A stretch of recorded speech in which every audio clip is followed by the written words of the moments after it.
நீங்கள் வந்து அதிகமாக வந்து ஒரு மாடல் தான் இருக்குது. அவங்க கீழே போயிருந்தீங்கன்னா உங்களுக்கு வந்து ப்ரெஷர் வராது. ஓகேவா? இது வந்து நம்ம தொழிலாளர் தயாரிக்கிறாங்க. அவங்க ப்ரெஷர் நம்ம யூஸ் பண்ணுறோம். அதான் இப்போ நான் சொல்கிறேன் உங்களுக்கு அப்பதான் புரியும். அதான் இப்போ வந்து இதில் வந்து 50 mm வருது. அதை யூஸ் பண்ணிக்கோங்க. அதில் வந்து உங்களுக்கு எக்ஸ்ட்ரா ஃப்ளோ வரும். 2 மாடி இருக்குதுன்னா நம்ம அது போடலாம். உங்களுக்கு அப்போ வர ப்ரெஷர் வந்து அதில் வந்து ஸ்பீடாக வரும். நீங்கள் ஒரு மாடி தான் இருக்குது, அப்போ இது போட்டால் தண்ணி வரவே வராது.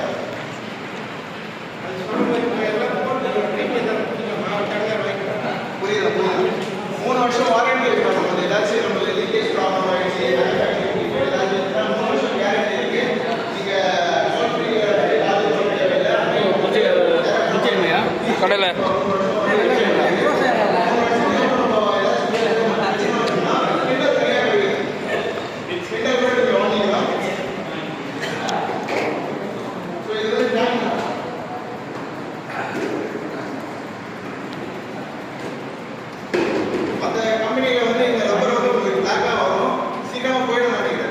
இது நம்ம ராஜேஷ்ண்ணா.